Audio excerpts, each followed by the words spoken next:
बिस्मिल्लाहिर्रहमानिर्रहीम। अस्सलाम वालेकुम व्यूअर्स, उम्मीद करती हूँ आप सब खैरियत से होंगे। आपको अपने चैनल मिस हिना में वेलकम कहती हूँ। तो क्लास हम लोग का क्लास 10 मैथ्स इन text book board chapter number 22 basic statistics continue है, जिसकी आज हम एक्सरसाइज 22.5 का क्वेश्चन नंबर 5 जो कि लास्ट क्वेश्चन है स्टार्ट करने जा रहे हैं। तो क्लास इससे पहले क्वेश्चन नंबर 4 तक कंप्लीट हो चुके हैं। जिन लोगों ने अभी तक कंप्लीट नहीं किए वो मेरे चैनल की प्लेलिस्ट से कंप्लीट कर सकते हैं और उसी प्लेलिस्ट का लिंक आपके इस वीडियो के डिस्क्रिप्शन में भी मौजूद है, आप वहां से क्लिक करके भी कंप्लीट कर सकते हैं। तो चलिए फिर स्टार्ट करते हैं क्वेश्चन नंबर 5 ऑफ एक्सरसाइज 22.5। जी 22.5 एक्सरसाइज क्वेश्चन नंबर 5 में हमसे कहा जा रहा है find range, variance, standard deviation and mean deviation in mass of 50 blocks of metal as distributed in the following data। तो क्लास ये हमारे पास डाटा गिवन है जिसमें हमें मास ऑफ ब्लॉक्स दिया हुआ है किलोग्राम में और नंबर ऑफ ब्लॉक्स दिया हुआ है। तो क्लास अब आप देख सकते हैं कि ये डाटा देखने से ही पता लग रहा है कि ये ग्रुप डाटा है, क्योंकि यहाँ पर जो हमें क्लासेस गिवन है वो ग्रुप के फॉर्म में गिवन है। ठीक है ना, देख सकते हैं यहाँ पर 7.3 पर एंड हो रही है, 7.1 से लेके 7.3 तक, फिर नेक्स्ट क्लास 7.4 से स्टार्ट हो रही है, 7.6 पे खत्म हो रही है, फिर 7.7 से स्टार्ट हो रही है, 7.9 पे खत्म हो रही है। इस तरीके से हमारी क्लासेस जो है वो ग्रुप के फॉर्म में कंटिन्यूसली चल रही है। और नीचे जाहिर है कि नंबर ऑफ ब्लॉक्स जो हमें दिया हुआ है ये क्या है, ये फ्रीक्वेंसी है।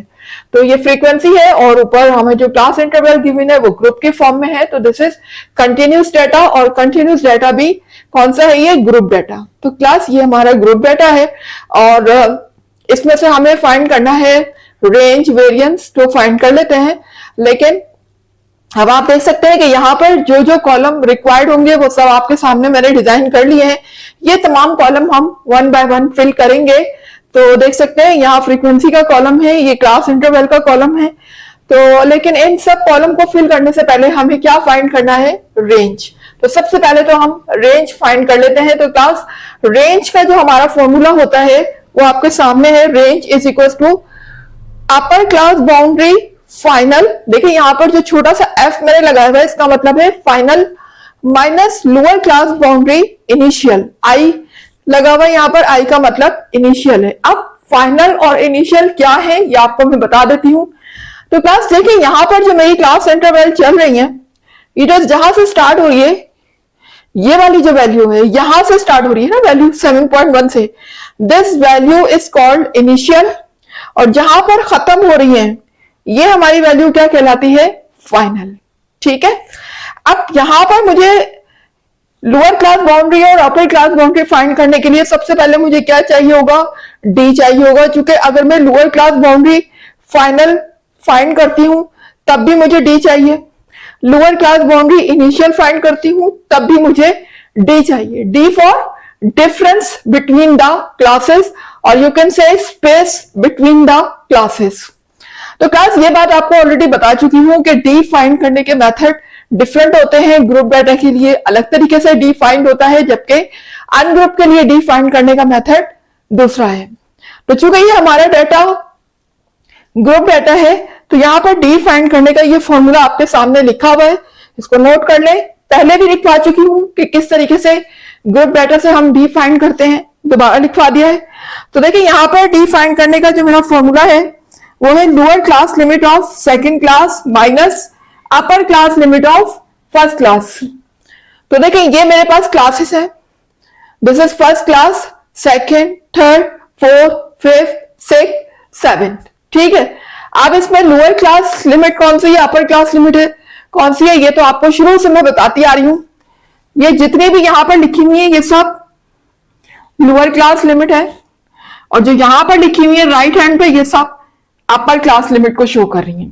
ठीक है, फॉर्मूले के मुताबिक सबसे पहले हमें क्या लेना है, lower class limit of second class. तो सेकंड, ये भाई फर्स्ट क्लास है, ये सेकंड क्लास है और सेकंड क्लास की मुझे कौन सी लोअर क्लास लिमिट चाहिए, लोअर क्लास लिमिट यानी कि ये वाली, ये मुझे चाहिए। तो फॉर्मूले के मुताबिक हम लिख लेते हैं।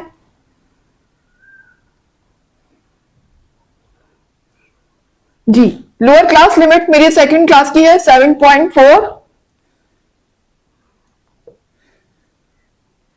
जी आगे लिखा हुआ है फॉर्मूले में minus upper class limit of first class मेरी ये रही और अपर क्लास लिमिट ये रही, तो अपर क्लास लिमिट की प्लेस में मैं क्या रख दूंगी 7.3।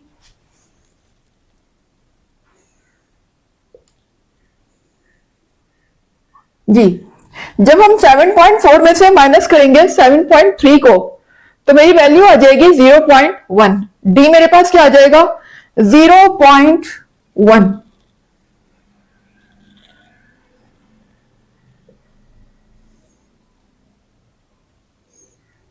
ये मेरे पास डी आ चुका है। लेकिन क्लास हमें फॉर्मूले में जब हम अपर क्लास बाउंड्री फाइंड करेंगे तो फॉर्मूले में हमें सिर्फ डी नहीं चाहिए बल्कि डी अपॉन 2 चाहिए, तो हम साथ ही डी अपॉन 2 भी फाइंड कर लेते हैं। तो डी अपॉन 2 यहां पर मैं फाइंड कर रही हूं।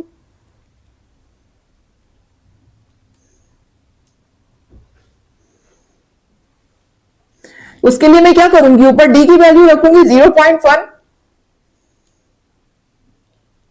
और उसको डिवाइड कर दूंगी 2 से। जी जब 0.12 से डिवाइड होगा तो वैल्यू आ जाएगी 0.05।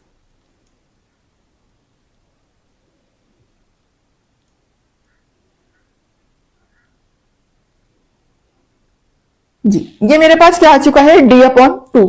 अब मैं फाइंड कर लेती हूं अपर क्लास बाउंड्री फाइनल।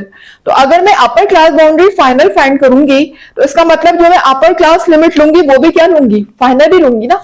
तो यहां पर देखिए एफ से शो हो रहा है कि अपर क्लास लिमिट तो मुझे चाहिए लेकिन कौन सी वाली, फाइनल।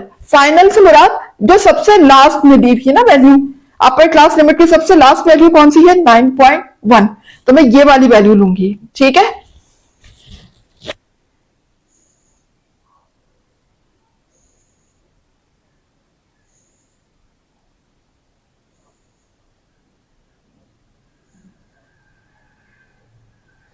जी अपर क्लास लिमिट फाइनल का मतलब है कि मुझे ये वाली वैल्यू लेनी है, तो मैं अपर क्लास लिमिट की जगह पर अब ये वाली वैल्यू रख दूंगी 9.1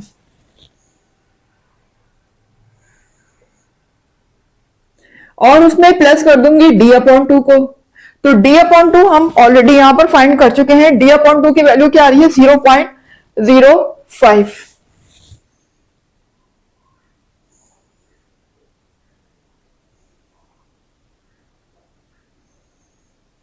जी ये देख सकते हैं डी अपॉन 2 की वैल्यू की जगह पे मैंने 0.05 रख दिया है। अब मैं 9.1 और 0.05 को जब प्लस करूंगी तो मेरी वैल्यू आ जाएगी 9.15।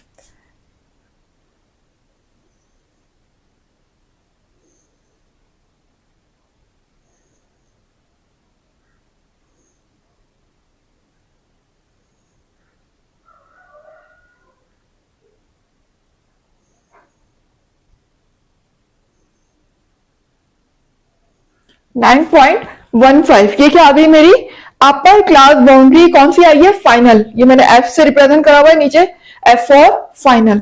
अपर क्लास बाउंड्री फाइनल मेरे पास आ चुकी है 9.15। अब हम lower class limit lower class boundary initial भी फाइंड कर लेते हैं। तो अगर हम lower class boundary initial find करेंगे तो जो लोअर क्लास लिमिट लेंगे वो भी क्या लेंगे, इनिशियल लेंगे। तो इनिशियल लोअर क्लास लिमिट मेरी क्या होगी, जहां से हमारी क्लास इंटरवल स्टार्ट हो रही है, शुरू से यहां से स्टार्ट हो रही है ना 7.1, तो इनिशियल वैल्यू मेरी क्या हो जाएगी 7.1। तो मैं लोअर क्लास लिमिट इनिशियल के प्लेस में क्या रख दूंगी 7.1।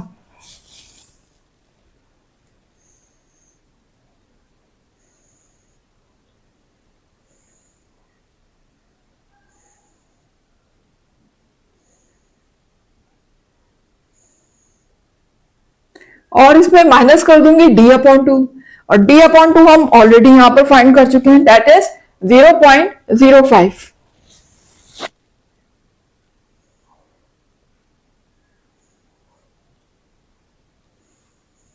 जी ये देख सकते हैं 7.1 में से जब मैं माइनस करूंगी 0.05 को तो मेरी वैल्यू आ जाएगी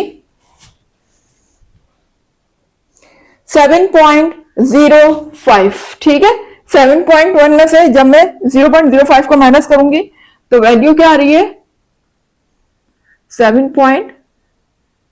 0.05 और ये क्या आ गई मेरी लोअर क्लास बाउंड्री, कौन सी वाली, इनिशियल। यहां पर देखिए इनिशियल को मैंने आई से रिप्रेजेंट किया हुआ है, ठीक है, आई फॉर इनिशियल। तो लोअर क्लास बाउंड्री मेरे पास इनिशियल आई है 7.05,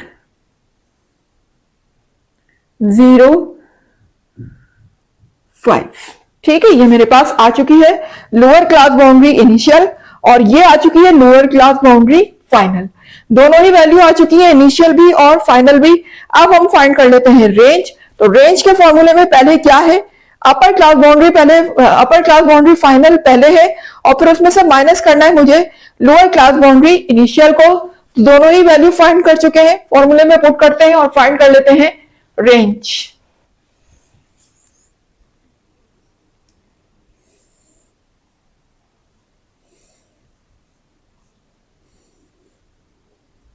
जी, अपर क्लास बाउंड्री फाइनल मेरी आ रही है 9.15,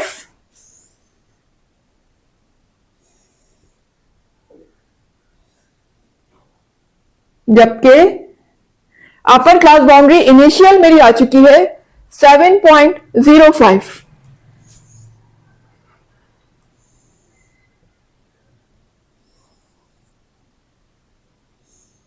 जी, तो क्लास ये देखें, रेंज मालूम करने का जो हमारा ग्रुप डाटा का जो तरीका है वो थोड़ा डिफरेंट होता है। अनग्रुप डाटा में हमने डिफरेंट तरीके से रेंज फाइंड किया था, वहां पर तो कुछ फॉर्मूले की जरूरत ही नहीं थी, सिर्फ हम क्या करते थे, फाइनल वैल्यू में से ग्रेटर मैक्सिमम वैल्यू में से मिनिमम वैल्यू को माइनस कर देते थे तो हमारा रेंज आ जाता था, क्योंकि वहां पर डाटा हमारे पास स्कैटर्ड फॉर्म में होते थे। लेकिन यहाँ पर डाटा जो हमारे पास मौजूद है वो प्रॉपर ग्रुप के फॉर्म में मौजूद है, क्योंकि ये ग्रुप डाटा है। तो इसका रेंज फाइंड करने का तरीका यही है, जो कि बकायदा फॉर्मूले के थ्रू फाइंड होता है। जी, तो अब हम 9.15 में से जब माइनस करेंगे 7.05 को तो मेरा रेंज आ जाएगा 2.1, ठीक है। रेंज की वैल्यू क्या आ जाएगी,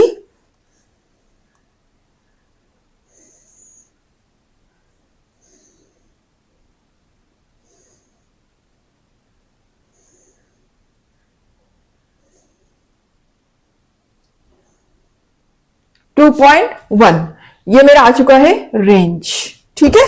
तो रेंज हम लोगों ने फाइंड कर लिया है। अब हम बाकी की वैल्यूज भी फाइंड कर लेते हैं, यानी कि variance, standard deviation and mean deviation. तो उसके लिए हमें कॉलम चाहिए होंगे, ठीक है। और कॉलम फिल करने के लिए हमें क्या चाहिए होगा, हर कॉलम के लिए हमें किसकी जरूरत होगी, अर्थमेटिक मीन की जरूरत होगी, यानी कि एक्स बार की। यहां भी एक्स बार चाहिए, यहां भी जितने भी कॉलम है सब में एक्स बार चाहिए। तो सबसे पहले हमें क्या चाहिए होगा, उसके लिए अर्थमेटिक मीन चाहिए होगा। तो पहले फाइंड कर लेते हैं हम अर्थमेटिक मीन। जी, तो क्लास अब हम फाइंड करने जा रहे हैं अपने column to finding the variance, standard deviation and mean deviation. तो क्लास ये तमाम कॉलम फाइंड करने के लिए सबसे पहले सबसे पहले हमें क्या चाहिए होगा, मीन चाहिए होगा, अर्थमेटिक मीन। तो सबसे पहले तो हम अर्थमेटिक मीन फाइंड कर लेते हैं ताकि हम बाकी के कॉलम फाइंड कर सके। तो अर्थमेटिक मीन का फॉर्मूला आपके सामने है, X bar is equal to summation of F X upon summation of F. यानी समीशन ऑफ एफ तो हमें चाहिए, वो हमारे पास यहाँ लिखा हुआ है, हमने फ्रीक्वेंसी का टोटल कर लिया, लेकिन हमें आगे समीशन ऑफ एफ एक्स भी चाहिए। तो समीशन ऑफ एफ एक्स के लिए हम कॉलम को फिल कर लेते हैं। जी, तो उसमें पहला कॉलम मेरा आ जाता है एक्स। एक्स क्या चीज है, मिड वैल्यू भी आप इसे कह सकते हैं और क्लास मार्क्स भी कह सकते हैं, इसके दोनों नाम सही है, ठीक है। तो यहाँ पर हम क्लास मार्क्स फाइंड करेंगे जिसको हम रिप्रेजेंट करते हैं एक्स से। तो एक्स का फॉर्मूला मैंने यहाँ पर ऊपर लिखा हुआ है, class X is equal to lower class limit plus upper class limit divided by 2। यानी लोअर क्लास लिमिट और अपर क्लास लिमिट को हम प्लस करेंगे, प्लस करने के बाद जब उसका आंसर आएगा तो उसको 2 से डिवाइड कर देंगे। तो मैं यहाँ पर आपको करके नहीं दिखाऊंगी, डायरेक्ट आंसर लिखूंगी। तो फॉर्मूला आपके सामने मैंने लिख दिया है। फॉर्मूला अगर आपके सामने होगा तो फिर वैल्यू निकालना आपके लिए कोई मसला नहीं है, ठीक है। तो मैं क्या करती हूँ, पहले लोअर क्लास लिमिट और अपर क्लास लिमिट को प्लस करती हूँ। ये लोअर क्लास लिमिट है, ये अपर क्लास लिमिट है, इन दोनों को प्लस करेंगे और प्लस करने के बाद मैं उसे 2 से डिवाइड करती हूँ। तो मेरी वैल्यू आएगी, कैलकुलेटर से आप भी कीजिएगा जी। तो जब मैं दोनों को प्लस करने के बाद 2 से डिवाइड करती हूँ तो वैल्यू आ जाती है 7.2।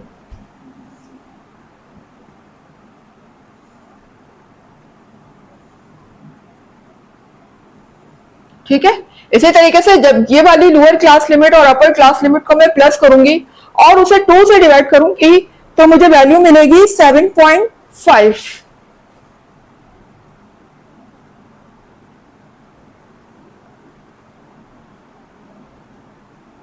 सेम यही काम सब में करते जाना है, lower class limit plus upper class limit divided by 2, तो हो जाएगी 7.8। एक्स की वैल्यू सारी आपके सामने लिख दी है। अब मुझे इसका टोटल नहीं चाहिए, बल्कि मुझे आगे इसको फर्दर किस तरीके से सिंप्लीफाई करना है कि मैं इस कॉलम को और इस कॉलम को आपस में मल्टीप्लाई करवाती जाऊंगी, क्योंकि आगे मुझे क्या चाहिए, एफ एक्स चाहिए। तो एफ एक्स का मतलब है कि एफ मल्टीप्लाई बाय एक्स, तो जो भी एफ की वैल्यू है उसको मैं एक्स से मल्टीप्लाई करवाती जाती हूँ और ये कॉलम फिल करती जाती हूँ। मैं भी कर रही हूँ कैलकुलेटर से, आप लोग भी कीजिए। उसके बाद मुझे क्या करना है क्लास, इन तमाम वैल्यूज का टोटल करना है, सम फाइंड करना है। ठीक है, तो कर लेते हैं टोटल कैलकुलेटर से तमाम वैल्यू को प्लस। जी, जब हम इन तमाम वैल्यू को प्लस करेंगे तो मुझे समीशन ऑफ एफ एक्स मिल जाएगा 405.3। 405.3।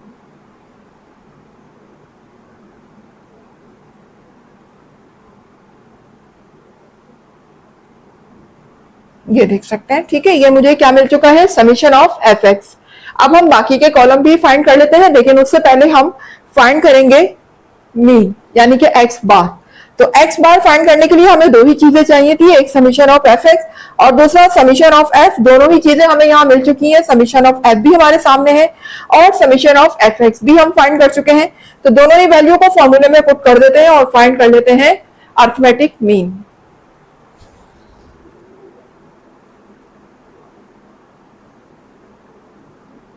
जी, समीशन ऑफ एफ एक्स मेरा है 405.3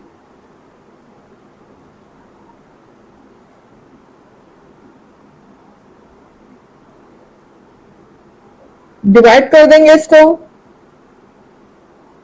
समीशन ऑफ एफ से। तो समीशन ऑफ एफ मेरा क्या है, 50 है, तो डिवाइड हम किससे कर देंगे, 50 से। और जब हम इसको कैलकुलेटर से डिवाइड करते हैं तो वैल्यू मुझे मिल जाएगी 8.106।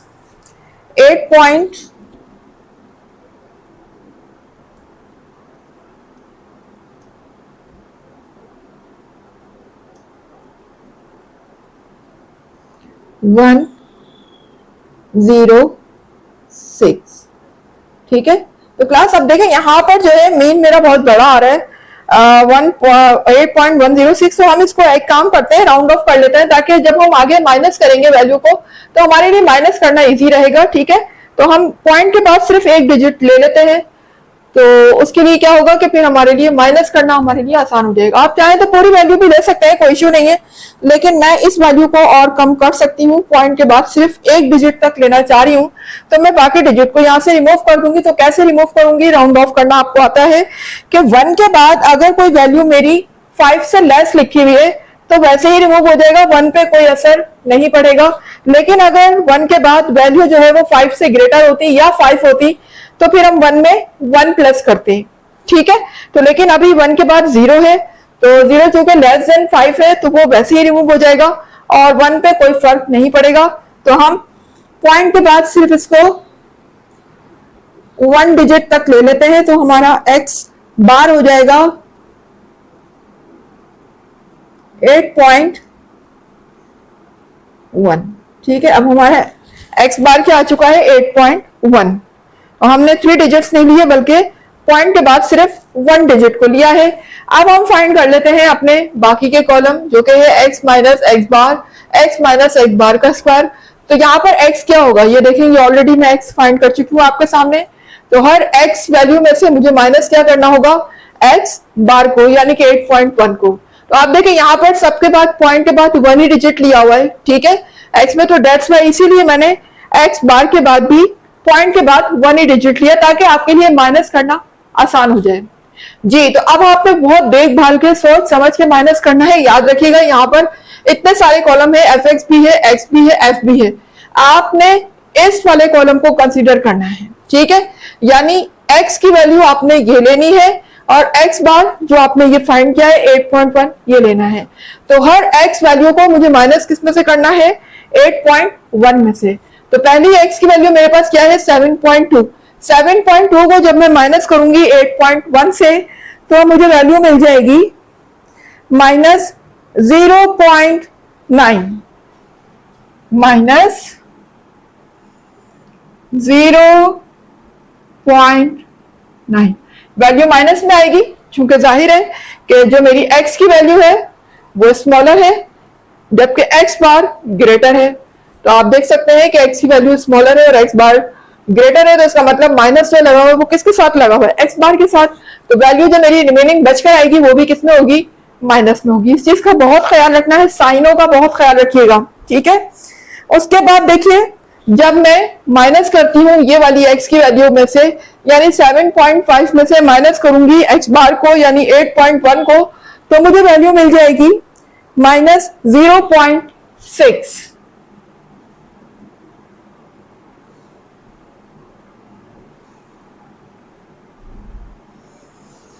सेम 7.8 में से माइनस मुझे करना है 8.1 को, तो मुझे वैल्यू मिल जाएगी माइनस 0.3।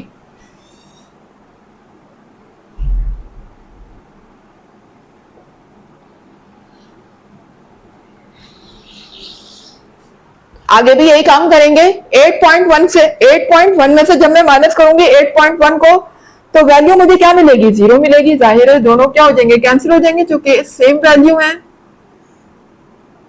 उसके बाद 8.4 में से जब मैं माइनस करूंगी 8.1 को तो वैल्यू मुझे मिल जाएगी 0.3।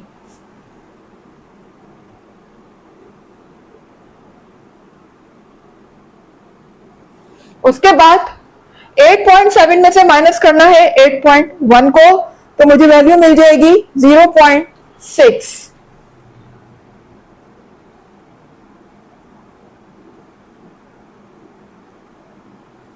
सेम आगे क्या करेंगे, 9 में से माइनस करूंगी 8.1 को तो वैल्यू मुझे मिलेगी 0.9, ठीक है।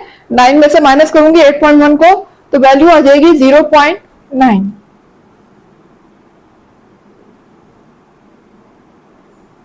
जी उम्मीद है कि आपको समझ आ रहा होगा क्लास किस तरीके से हमें फाइंड करने हैं कॉलम। अच्छा, अब यहां पर हमें इसका सम नहीं लेना बल्कि आगे हमें क्या करना है, x माइनस एक्स बार का स्क्वायर करना है। x माइनस एक्स बार ऑलरेडी हम फाइंड कर चुके हैं कॉलम। अब हम इन तमाम वैल्यू का क्या ले लेते हैं, स्क्वायर। तो अगर मैं 0.9 का स्क्वायर लेती हूँ तो मुझे वैल्यू मिल जाती है, कैलकुलेटर से आप स्क्वायर ले लीजिएगा हर वैल्यू का और सामने कॉलम में फिल करते जाएं। तो जब मैं 0.9 का स्क्वायर लेती हूँ तो वैल्यू आती है 0.81, 0.81, ठीक है। और प्लस में आएगी वैल्यू, क्यों आएगी प्लस में, क्योंकि बाहर मेरी जो पावर लगी हुई है वो किसमें, इवन में। तो इवन पावर क्या करती है, अंदर जो माइनस साइन होता है उसको रिमूव कर देती है। तो यहां से मेरा माइनस साइन हट जाएगा। 0.6 का जब मैं स्क्वायर लूंगी तो मुझे वैल्यू मिलेगी 0.36।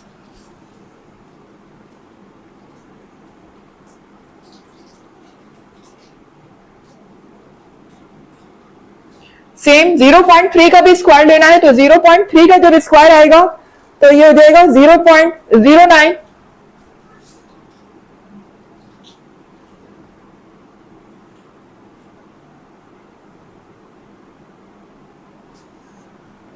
इसी तरीके से 0 का स्क्वायर क्या होगा, 0 ही होगा। 0.3 का जब हम स्क्वायर लेंगे तो ये वैल्यू आ जाएगी 0.09, ठीक है ना। यहाँ ऑलरेडी हम लेके भी देख चुके हैं। तो अगेन 0.3 दोबारा रिपीट हुआ है तो 0.3 का स्क्वायर होगा 0.09।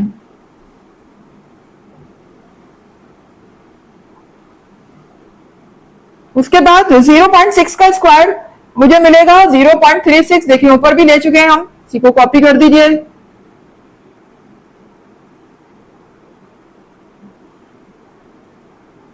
फिर 0.9 का जब स्क्वायर लेंगे तो वैल्यू मिल जाएगी 0.81, जो कि हम पहले भी ले चुके हैं। सेम यही आ जाएगा।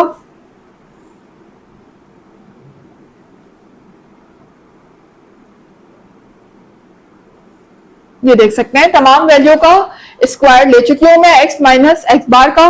तो x माइनस एक्स बार का स्क्वायर लेने के बाद आगे फर्दर मुझे क्या करना है, क्योंकि जाहिर है ये ग्रुप डाटा है तो फ्रीक्वेंसी मेरे पास मौजूद है।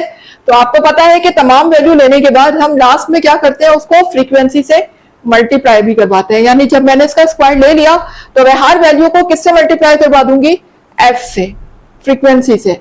तो अब आप इस वैल्यू को, ये जो मेरे पास आई है, हर वैल्यू को मुझे किससे मल्टीप्लाई करवाते जाना है, उसकी फ्रीक्वेंसी से, सामने 3 से। ठीक है, तो मैं 3 को जब मल्टीप्लाई करवाऊंगी 0.81 से, तो क्लास ये काम आपने बहुत बहुत एहतियात से करना है, क्योंकि यहाँ पर बहुत सारे कॉलम हैं। आप गलती से इसको भी मल्टीप्लाई करवा सकते हैं, इसको भी मल्टीप्लाई करवा सकते हैं, इसको भी मल्टीप्लाई करवा सकते हैं। इस चीज का बहुत ख्याल रखना है कि मल्टीप्लाई आपने किससे करवाना है, f से। इस वाले कॉलम को सामने रखिएगा। ठीक है, तो 3 को जब मैं मल्टीप्लाई करवाऊंगी 0.81 से, तो मुझे वैल्यू मिल जाएगी 2.43। 2.43।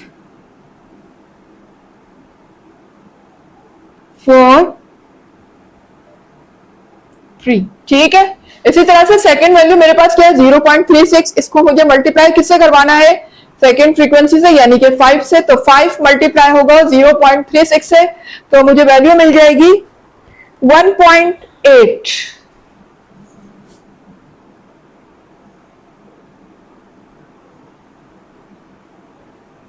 इसी तरीके से नेक्स्ट फ्रीक्वेंसी मेरी क्या आ जाती है, 9।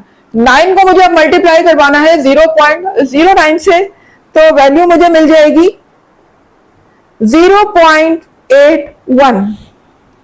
0.81। ठीक है, मैं 0.09 को मल्टीप्लाई करवाती हूँ 9 से, तो वैल्यू मुझे मिल जाती है 0.81। अब देखिए नेक्स्ट वैल्यू मेरी क्या है, 0 है। तो 0 किसी भी वैल्यू से मल्टीप्लाई होता है, तो इसका तो कोई इश्यू नहीं है। अब 0 मल्टीप्लाई अगर 14 से होगा भी, तो वो से क्या कर देगा, 0 कर देगा। तो नेक्स्ट वैल्यू मेरी क्या हो जाएगी, 0। अब 0.09 को मुझे मल्टीप्लाई करवाना है 11 से। 0.09 जब 11 से मल्टीप्लाई होगा तो वैल्यू आ जाएगी 0.99।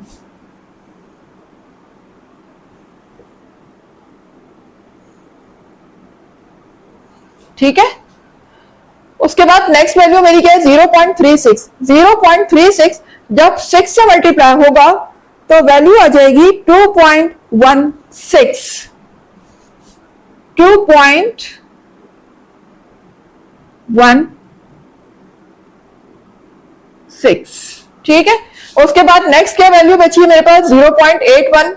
ये मल्टीप्लाई जब 2 से होगा, देख सकते हैं क्लास मैं किस तरीके से हाथ रख के भी आपको बता रही हूं कि कॉलम ये वाला लेना है, गलती से भी इससे मल्टीप्लाई मत करवा दीजिएगा। दिस कॉलम इज x, आपको f से मल्टीप्लाई करवाना है। 2 मल्टीप्लाई होगा 0.81 से, तो वैल्यू मुझे मिल जाएगी 1.62। 1.62। ठीक है, ये मेरे पास वैल्यू आ चुकी है जी। आप देख सकते हैं कि मेरे पास ये वाला कॉलम भी आ चुका है। अब मैं क्या करूंगी, इन तमाम वैल्यू का सम ले लूंगी, क्योंकि मुझे बेसिकली यही चाहिए, क्योंकि मेरे फॉर्मूले में मुझे यही रिक्वायर्ड है ना, summation of f bracket x minus x bar का होल स्क्वायर। तो मैं इन्हीं तमाम वैल्यू का टोटल ले लेती हूँ। तो कर लेते हैं हम कैलकुलेटर से सारी वैल्यू को प्लस जी। जब मैं इन तमाम वैल्यू को प्लस करती हूँ तो फाइनली जो मुझे वैल्यू मिलती है वो है 9.81। ठीक है, तमाम वैल्यू को प्लस करने पर मुझे वैल्यू मिलेगी 9। आ जाते हैं नेक्स्ट कॉलम की तरफ, x माइनस एक्स बार का मॉड। ठीक है, अब ये जो आपको नजर आ रही है लाइनें, ये हमारी किसको रिप्रेजेंट करती है, मॉड को।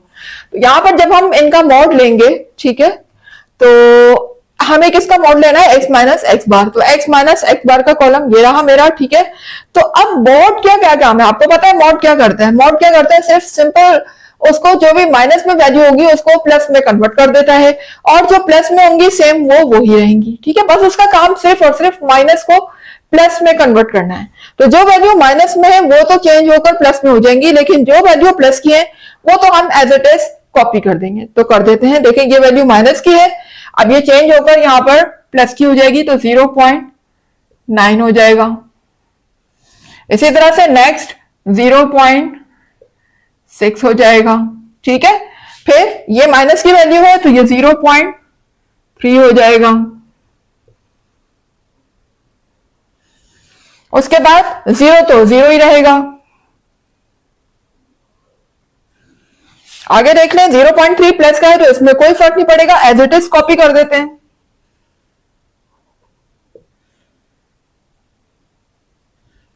उसके बाद 0.6 है तो 0.6 भी प्लस का है, वो भी एज इट इज कॉपी हो जाएगा।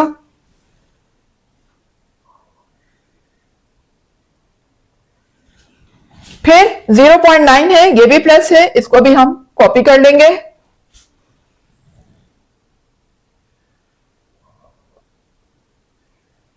जी, तो देख सकते हैं ये वाला कॉलम भी हम फिल कर चुके हैं। अब हमारा सिर्फ एक लास्ट कॉलम रह गया है जो कि हमें लाजमी करना पड़ता है। और वो क्यों करना पड़ता है? क्योंकि हमारा डाटा ग्रुप डाटा है और फ्रीक्वेंसी इसके अंदर होगी। तो जब फाइनली सारी वैल्यू हम यहाँ पर कैलकुलेट कर लेते हैं तो फिर लास्ट में उसे लाजमी हम फ्रीक्वेंसी से जरूर मल्टीप्लाई करवाते हैं। तो जो भी वैल्यू यहाँ पर आई है मॉड की निकल कर, उन तमाम वैल्यू को अब मुझे क्या करवाना है? फ्रीक्वेंसी से मल्टीप्लाई करवाना है। देखना ये सेम कॉलम है, सिर्फ और सिर्फ यहाँ चेंजिंग एफ की हो रही है। तो हम यहाँ पर इसको हर वैल्यू को फ्रीक्वेंसी से मल्टीप्लाई करवा देते हैं। तो देखिए अब इसमें और इसमें फासला बहुत ज्यादा है, बीच में बहुत सारी वैल्यूज आ रही हैं, लेकिन आपने सिर्फ और सिर्फ इसी कॉलम को फोकस करना है। ठीक है, तो 3 जब मल्टीप्लाई होगा 0.9 से तो मुझे वैल्यू मिल जाएगी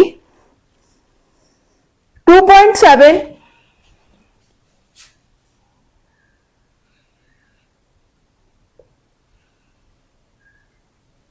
इसी तरह से नेक्स्ट जब 5 मेरा मल्टीप्लाई होगा 0.6 से तो वैल्यू मुझे मिलेगी 3।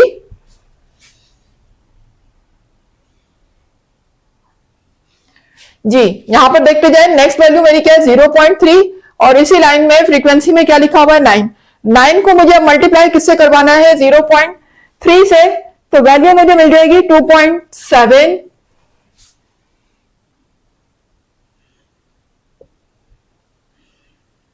जी, उसके बाद देख सकते हैं नेक्स्ट वैल्यू 0 है। जाहिर है 0 जब भी किसी वैल्यू से मल्टीप्लाई होती है तो उसमें तो कोई फर्क नहीं पड़ता, वो 0 हो जाती है।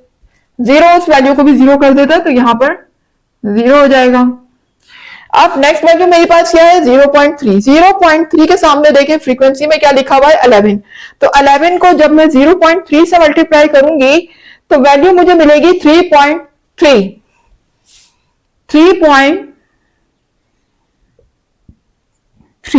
ठीक है,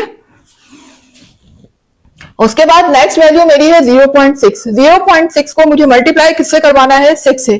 तो 0.6 जब 6 से मल्टीप्लाई होगा तो वैल्यू आ जाएगी 3.6।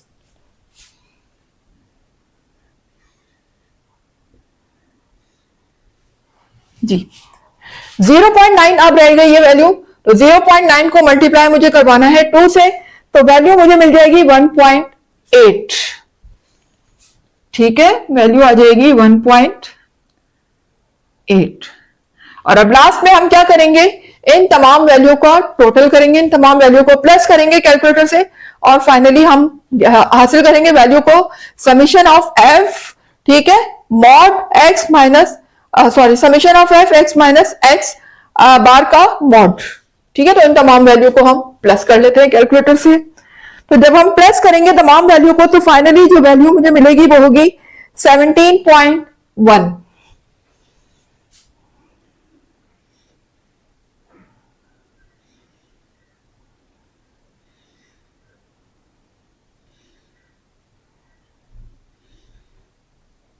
ठीक है, जो वैल्यू मुझे लास्ट में मिल रही है वो क्या है? 17.1। तो देख सकते हैं तमाम कॉलम आपके सामने आ चुके हैं।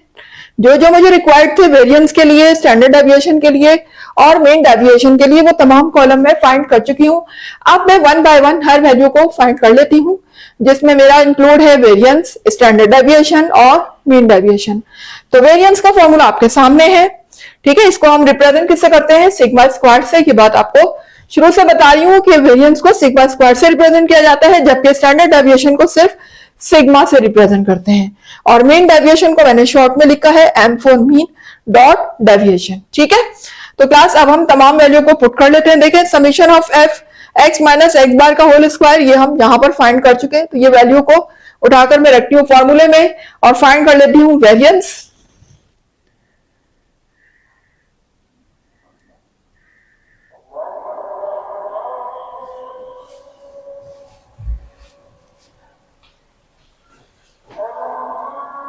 जी तो वैल्यू पुट कर लेते हैं यहां पर जो भी हमने फाइंड की है। Summation of F x minus x bar का होल स्क्वायर हमारे पास है 9.81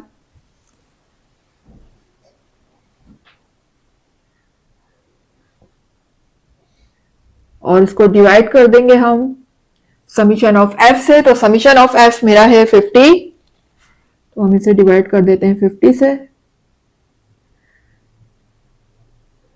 जी जब हम 9.81 को 50 से डिवाइड करेंगे तो मुझे वेरिएंस मिलेगा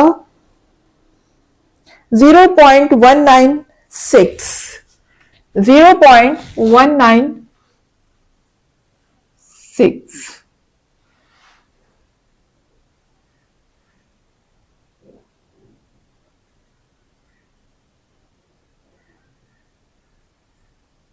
ठीक है, ये मुझे मिल चुका है वेरिएंस। अब हम फाइंड कर लेते हैं स्टैंडर्ड डेविएशन।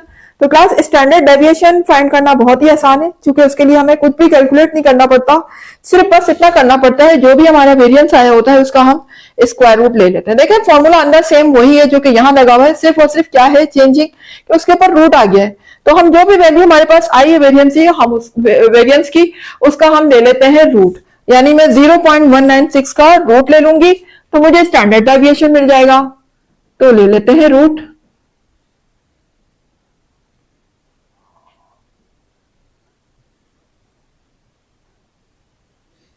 जीरो 0.196 को मैं लिख लेती हूं रूट के अंदर। जी तो जब मैं 0.196 का रूट लूंगी तो मुझे वैल्यू मिलेगी 0.442 0.442।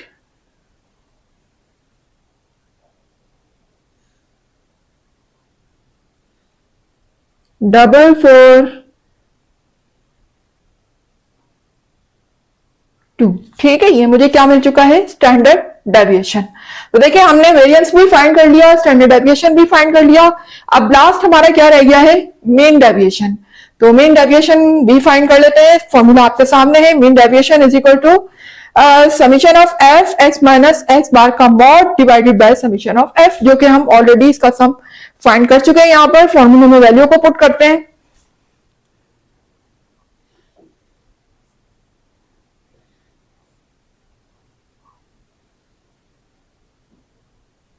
जी ये वैल्यू आपके सामने है, यहां पर हम फॉर्मूले में इसकी प्लेस में इसको रख देंगे 17.1 और इसको भी डिवाइड कर देते हैं हम समीशन ऑफ एफ से। तो समीशन ऑफ एफ मेरा है 50, यहां पर हम इसको डिवाइड कर देंगे 50 से।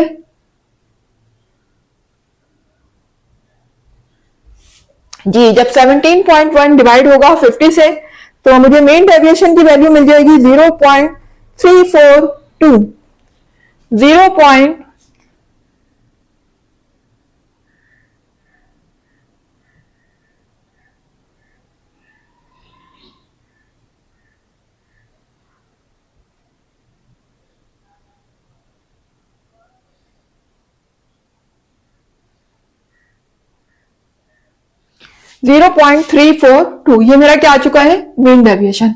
तो क्लास आप देख सकते हैं जितनी वैल्यू भी हमसे कैलकुलेट करने के लिए कही गई थी क्वेश्चन में वो सब हम फाइंड कर चुके हैं। रेंज आपको स्टार्ट में ही फाइंड करके दिखा दिया था, फिर उसके बाद वेरिएंस भी हमारा आ चुका है, स्टैंडर्ड डेविएशन भी हम फाइंड कर चुके हैं और साथ साथ मीन डेविएशन भी हमने फाइंड कर लिया है। यही कुछ हमसे क्वेश्चन में फाइंड करने के लिए कहा गया था। यहाँ पर हमें अपने रिजल्ट को इंटरप्रेट करने के लिए नहीं कहा था, ना ही हमसे ये पूछा था कंसिस्टेंसी के बारे में। तो ऐसा कोई आंसर यहाँ पर नहीं आ रहा, सिंपल कैलकुलेशन सी वो फॉर्मूले में रखने के बाद जो कि हमने आपको करके दिखा दी। उम्मीद है कि आपको वीडियो समझ आई होगी। यहाँ पर मेरा क्वेश्चन नंबर 5 हो चुका है कंप्लीट। तो क्लास अगर आपको वीडियो पसंद आ रही है, कॉन्सेप्ट क्लियर हो रहे हैं और कुछ सीख रहे हैं आप मेरी वीडियो से, तो फिर वीडियो को लाइक जरूर कर दीजिएगा, चैनल को भी सब्सक्राइब कर दें। और हाँ वो व्यूअर्स जो मेरे चैनल पर खास तौर पे न्यू है वो तो जरूरी सब्सक्राइब कीजिएगा ताकि हर नई आने वाली वीडियो का नोटिफिकेशन उनको टाइम पर मिलता रहे। इसके अलावा जितना ज्यादा हो सके वीडियोस को शेयर किया करें अपने रिलेटिव्स में, फ्रेंड्स में, कोलीग्स में, क्लास फेलोज में, जितना भी ज्यादा हो सके, ठीक है, क्योंकि आपको पता है इनको फैलाना सदका जारिया भी है। तो मिलते हैं। और यहाँ पर मेरा क्वेश्चन नंबर 5 के साथ साथ ये एक्सरसाइज पूरी कंप्लीट हो चुकी है। एक्सरसाइज कंप्लीट होने के साथ साथ यहाँ पर ये चैप्टर भी ऑलमोस्ट कंप्लीट हो चुका है। तो इंशाल्लाह बस इस चैप्टर का रिव्यू रह गया है, तो हम नेक्स्ट क्लास अपनी रिव्यू की लेने दोबारा हाजिर होते हैं। जब तक के लिए मुझे इजाजत दीजिएगा। अल्लाह हाफिज।